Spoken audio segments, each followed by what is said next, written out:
قرآن کا سرے سے انکار کیا، یا پھر یہود کی طرح قرآن کو ایک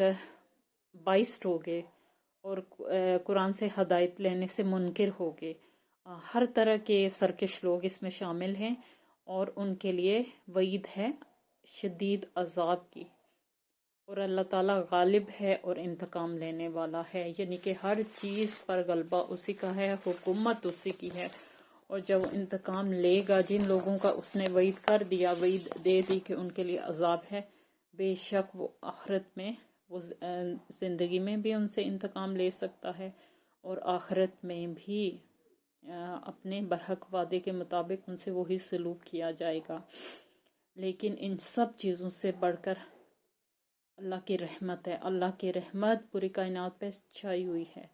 تو آپ اپنی سرکشی کی اپنی زندگی میں معافی مانگ سکتے ہیں، آپ کے پاس وقت ہے۔ بے شک اللہ تعالیٰ لا نہیں یخفا پوشیدہ علیہ اس پر شیء کوئی چیز، فی الارض زمین میں، ولا اور نہ فی السماء آسمان میں۔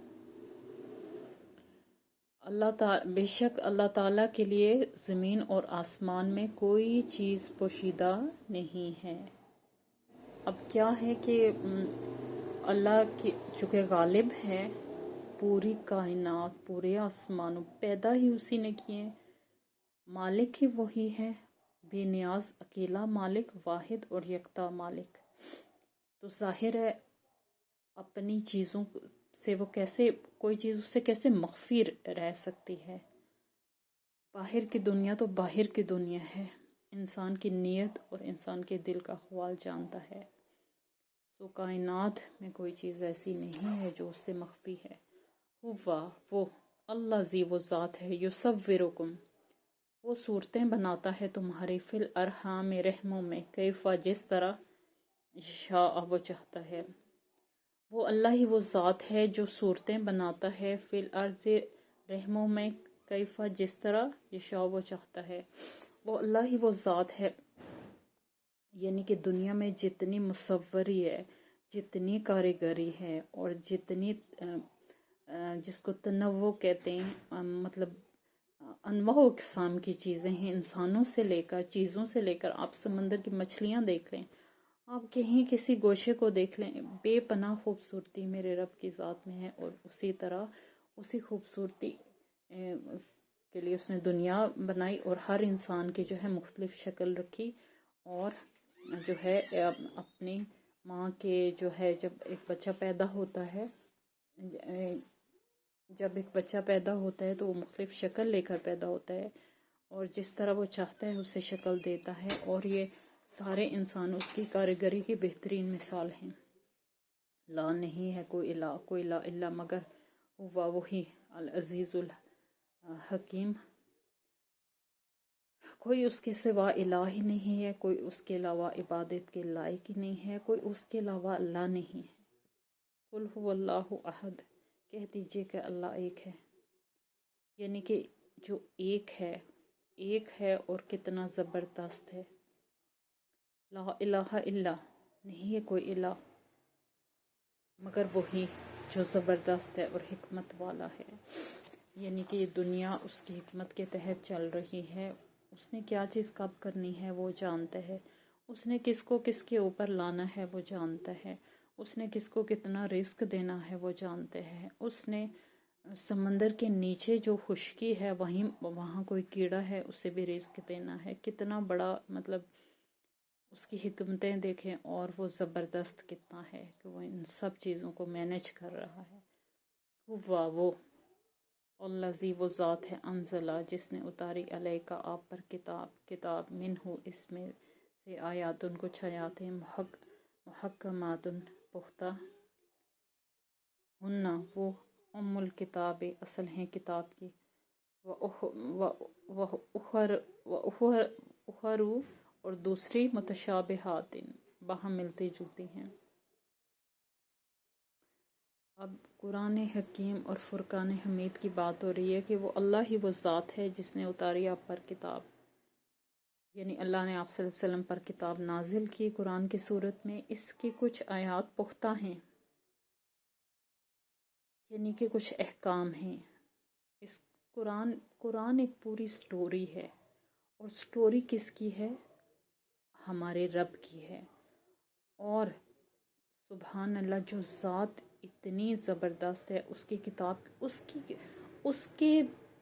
بیان جو کتاب میں وہ کیسا ہو سکتا ہے؟ اس میں احکام ہیں، اس میں زندگی کے ہر پہلو پر بحث کی گئی ہے، اس میں ہر کچھ سکھایا گیا ہے، اور جو احکام ہیں وہ ہمارے ان پہ، جیسے جائیداد کو لے کر دیکھیں، مطلب ہم کس کس کی بات کریں کہ کچھ آیات پختہ ہیں، اور کچھ جو ہیں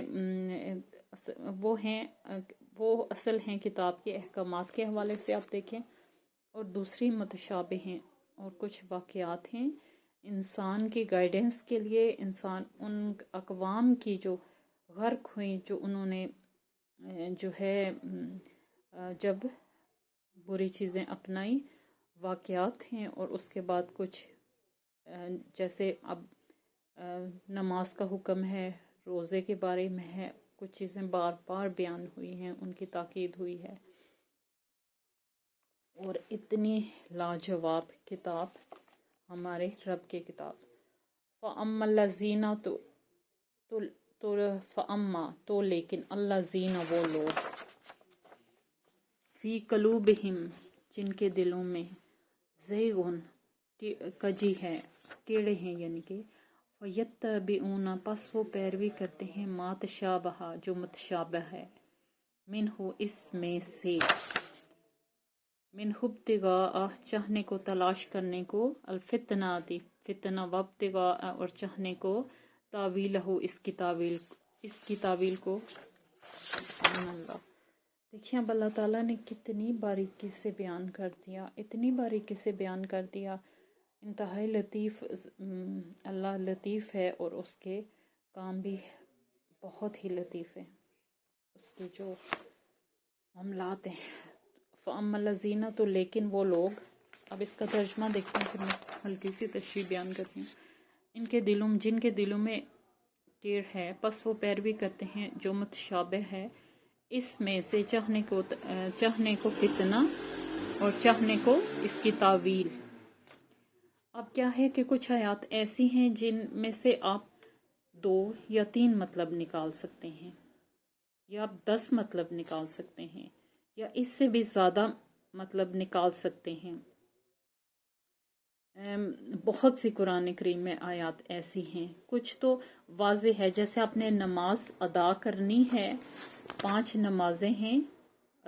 رمضان کے روزے ہیں، یہ واضح احکام ہیں، اور کچھ چیزیں ایسی ہیں جن میں سے آپ جس کی جو سمجھ میں آ جائے وہ نکال سکتا ہے، اور اس طرح سمجھ میں جو یہ اس وجہ سے ہے کہ آپ دیکھیں کہ بہت سارے فرقے ہیں، ہر فرقے کا اپنا ایک تفسیر ہے، اور ہر فرقہ خود کو ہی صحیح مانتا ہے۔ یہ ان آیات کی وجہ سے کہ جس نے جو سمجھا اس کے مطابق آگے اس کو بیان کر دیا، پھر اس کے بہت سے پیروکار بھی ہو گئے، اور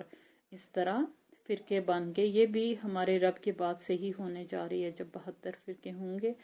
تو بات تو ہوتی ہے، لیکن کچھ لوگ جو ہے کجی اور ٹیڑھا پن تلاش کرتے ہیں، مطلب جیسے میں اب کسی خاص فرقے کا نام نہیں لیتی، ایک چیز واضح ہے، آپ کو واضح سمجھ آ رہی ہے، لیکن وہ اپنے حساب سے اس کو مولڈ کر کے کہ اس آیت کا یہ مطلب ہے،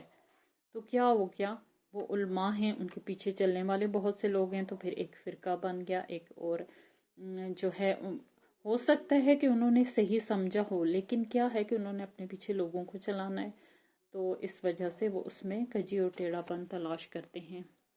وما اور نہیں یعلم جانتا تاویلہ اس کی تاویل کو الا مگر اللہ، اور نہیں جانتا اس کی تاویل کو اللہ، اور اس آیت کا کیا مطلب ہے وہ آپ کا رب جانتا ہے، جس نے یہ نازل کیا، جس کی طرف سے وہ آیت ہے۔ تو لوگوں نے اس کو اپنے حساب سے سمجھا، اور جو ہے اس میں ٹیڑھا پن تلاش کر لیا، اور اس میں سے ایک نکال کے ایک راہ بنا لی۔ لیکن جو واضح پھر بھی جو حق اور سچ پر مبنی لوگ ہوتے ہیں، وہ سب سے پہلے وہ اپنے مطلب سے ہٹ کر انہوں نے چونکہ لوگوں کو پیچھے نہیں چلانا ہوتا، وہ اپنے مطلب سے ہٹ کر ایک سیدھا سادہ مطلب لیتے ہیں جو وہ آیت بیان کر رہی ہوتی ہے، اور بہت سے لوگ حق پر ہیں اور بہت سے لوگ ٹیڑھا پن تلاش کرتے ہیں۔ والراسخون، اور مضبوط رسوخ رکھنے والے، فی علم میں یقولون کہتے ہیں، آمنا ایمان لائے ہم بھی ساتھ اس کے، کلن سب کچھ، من ہمارے، اندے ہمارے، ربنا ہمارے رب کی طرف سے ہے۔ اور جو جیسے حق پر جمع ہوئے لوگ یا علم واقعتاً جو علم کی تلاش میں ہوتے ہیں اور جن کے پاس علم پختہ ہوتا ہے، وہ کہتے ہیں کہ ہم ایمان لائے اللہ پر اور جو کچھ بھی ہے اس کی طرف سے ہے، یعنی کہ وہ ٹیڑھا پن آیات میں تلاش نہیں کرتے یا ان آیات کو اپنے مطلب کا رنگ نہیں دیتے۔ اس آیت کا یہ مطلب ہے، وما، اور نہیں، یذکروا نصیحت پکڑتے، اور اس سے نصیحت نہیں پکڑتے، الا مگر اولو الالباب عقل والے۔ اور قرآن کیا ہے؟ حکمت سے بھرپور ایک کتاب ہے اور آپ کے رب کی طرف سے نازل کرتا ہے، تو اس سے کون فائدہ اٹھا سکتا ہے؟ عقل والے، شعور والے لوگ، حق پر چلنے والے لوگ۔ عقل والے کن کو کہا گیا ہے؟ جو حق پر چلتے ہیں اور جو اپنے رب سے ڈرتے ہیں۔ یہ اس کی کتاب ہے، یہ ایک نازک معاملہ ہے، وہ اپنے آپ سے فتوے جاری نہیں کرتے، اور ان کا مقصد لوگوں کو پیچھے چلانا نہیں ہوتا، بلکہ اپنے رب کی کتاب کو رب کی کتاب سمجھ کر پڑھنا اور آگے پھیلانا ہوتا ہے۔ 7 آج 8 آیات تک پڑھ لیتے ہیں۔ لنا ہمارے لیے، من لدن کا اپنے پاس سے، رحمت ان کا بے شک تو انت الوہاب تو ہی بہت عطا کرنے والا ہے۔ وہ کیا سوچتے ہیں جو حق پر مبنی لوگ ہوتے ہیں، وہ قرآن کے بارے میں کیا کہتے ہیں کہ یہ ایک رحمت ہے ہمارے رب کی طرف سے ہمارے پاس آئی ہے، ایک سراسر اس کو رحمت اور سمجھتے ہیں، اس سے رہنمائی لیتے ہیں اور اپنی زندگیوں کو اس کے مطابق کرتے ہیں، نہ کہ وہ جو ہے ڈھونڈ کے ایسی آیات نکالتے ہیں جن میں متشابہ ہیں، جن کو وہ اپنے مطلب کا رنگ دیتے ہیں۔ ان کا مقصد صرف رہنمائی ہوتا ہے، اور اللہ جو بہت کچھ عطا کرنے والا ہے، اس کی سب سے بڑی عطا قرآن پاک ہے، کیونکہ یہ اس کی طرف سے ہے، اور اس کی رحمت کا تقاضا تھا کہ وہ انسانوں کے لیے ایک کتاب بھیجتا، تاکہ انسان قیامت کے دن تاویل نہ پیش کر سکتا اپنی گمراہی کی، اپنی سرکشی کی۔ بے شک آپ کا رب بہت غفور الرحیم ہے۔ ربنا، اے رب ہمارے، انکا بے شک تو، جامع و جمع کرنے والا ہے، الناس لوگوں کو، لیومن ایک دن کے لیے، لا نہیں ریبا کوئی شک فی ہے اس میں، ان اللہ بے شک اللہ، لا نہیں، یخلف خلاف کرتا، المیعاد وعدے کو۔ اے رب ہمارے، بے شک تو جمع کرنے والا ہے لوگوں کو ایک دن کے لیے، نہیں کوئی شک اس میں، بے شک اللہ نہیں خلاف کرتا وعدے کو۔ ظاہر ہے قیامت کے دن کا ذکر ہے، قیامت کا دن برحق ہے جب سب لوگ اپنے نامہ اعمال کے ساتھ اللہ کے حضور میں جمع ہوں گے۔ ہر مومن اور مسلمان کا اس پر یقین ہے، اور یقین اس لیے ہے کہ یہ ہمارے رب کی طرف سے کتاب میں ہے، ہمارے رسول صلی اللہ علیہ وآلہ وسلم کی سنت اور حدیث میں ہے، اور اس میں کوئی مسلم اس میں کوئی شک نہیں کر سکتا کہ ایک ایسا دن ہوگا جس میں سب حساب کتاب ہوگا، اور بے شک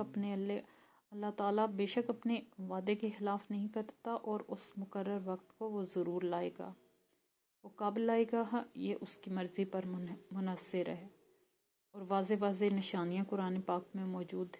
ہیں کہ جب یہ ہوگا تو قیامت آئے گی، اور اہل مسلم دنیا کے لوگ، ہم سب مومن مسلمان، ہم سب لوگوں کا جو ہے اس دن پر یقین ہے، کیونکہ اسلام جو ہے عقیدہ ہی بالغیب پر ہے۔ تو دوستو یہ تھی 9 آیت تک ہم نے پڑھا، سورہ آل عمران ہم نے شروع کی 1 آیت سے لے کر 9 تک۔ اس دعا کے ساتھ اختتام کرتے ہیں، اللہم انی اسألک علما نافعا وعملا متقبلا ورزقا طیبا آمین۔ اللہ حافظ۔